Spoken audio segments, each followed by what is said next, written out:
कुछ दिनों पहले चीन ने गलवान वैली से पीछे हटने का वादा किया था, लेकिन चीन ने न सिर्फ अपना ये वादा तोड़ा है, बल्कि 1962 के युद्ध के बाद भारत के साथ सबसे बड़ा विश्वासघात भी किया है।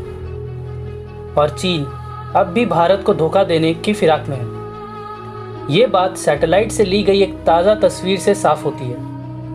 ये तस्वीर गलवान वैली में भारत और चीन के बीच हुई हिंसक झड़प के बाद ली गई है, और इसमें चीन की सेना की करीब 200 गाड़ियां को एलओसी के पास देखा जा सकता है। ये वो जगह है जहां 15 जून की रात भारत और चीन के सैनिकों के बीच खूनी झड़प हुई थी। हैरानी की बात यह है कि इस झड़प के बाद चीन और भारत की सेना ने पीछे हटने पर सहमति जताई थी, और दोनों देशों ने इलाकों में तनाव को कम करने की बात कही थी। लेकिन ये तस्वीर बताती है कि चीन अब भी इस इलाके में डटा हुआ है, और इसलिए चीन की किसी भी बात पर भरोसा नहीं किया जा सकता। जैसे कि हम अपने आपको बता चुके हैं, ये विवाद शुरू तब हुआ था जब भारतीय सेना के जवान गलवान नदी पार कर उस विवादित इलाके पर पहुंचे जहां चीन ने कब्जा करा हुआ था। दोनों देशों की सेनाएं पीछे हटने का वादा कर चुकी थी, इसलिए भारत की सेना के जवान ये सुनिश्चित करने वहां पहुंचे थे कि चीन सेना अपने वादे पर अमल कर रही है या नहीं।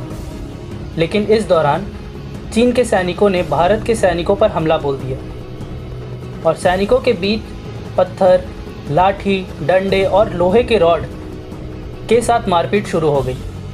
इस दौरान भारत के कई सैनिक गलवान नदी में गिर गए, और इनमें से 20 जवानों को चोट आई और ठंड की वजह से मृत्यु हो गई। हालांकि चीन को भी इस दौरान काफ़ी नुकसान हुआ है, और उसके कम से कम 35 से 43 सैनिक मारे जा चुके हैं। गलवान वैली में भारतीय सेना के 20 जवानों की शहादत के बाद भारत और चीन के रिश्ते सबसे खराब दौर पर पहुंच गए हैं। चीन भारत का वो पड़ोसी देश है जिसे भारत ने हाल ही के वर्ष में सबसे ज़्यादा प्राथमिकता दी थी। 2014 से लेकर अब तक प्रधानमंत्री मोदी और चीन के राष्ट्रपति शी जिनपिंग करीब 18 बार आपस में मुलाकात कर चुके हैं।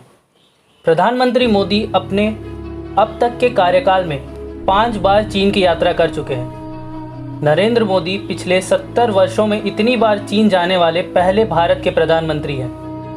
इसके अलावा वो गुजरात के मुख्यमंत्री रहते हुए भी 4 बार चीन जा चुके हैं, जबकि शी जिनपिंग चीन के राष्ट्रपति के तौर में 2 बार भारत आ चुके हैं। इस दौरान भारत ने शी जिनपिंग का पूरा आदर सत्कार किया, उन्हें भारत की संस्कृति के दर्शन कराए, और ये एहसास दिलाया कि वह 21वीं सदी में भारत और चीन के पास मित्रता के अलावा कोई विकल्प नहीं है, क्योंकि इसी दोस्ती पर दोनों देशों का भविष्य टिका हुआ है। लेकिन जब जब भारत ने चीन की तरफ दोस्ती का हाथ बढ़ाया है, तब तब चीन ने भारत को धोखा दिया है। हमारे यहाँ तो ये कहा जाता है कि अगर आप एक बार किसी का नमक खा ले तो आप जीवन भर उसे धोखा नहीं देते। लेकिन चीन बार बार भारत को घायल करके भारत के जख्मों पर नमक छिड़कता रहा है। चीन ऐसा क्यों कर रहा है, इसे समझने के लिए आपको शी जिनपिंग की मंशा को समझना होगा। शी जिनपिंग की मंशा चीन के बाद अब दुनिया का सुप्रीम लीडर बनने की है। इसी वजह से बार बार वो दोस्ती का हाथ बढ़ाकर भारत को धोखा देता है। इसके लिए शी जिनपिंग कीपिंग फॉरवर्ड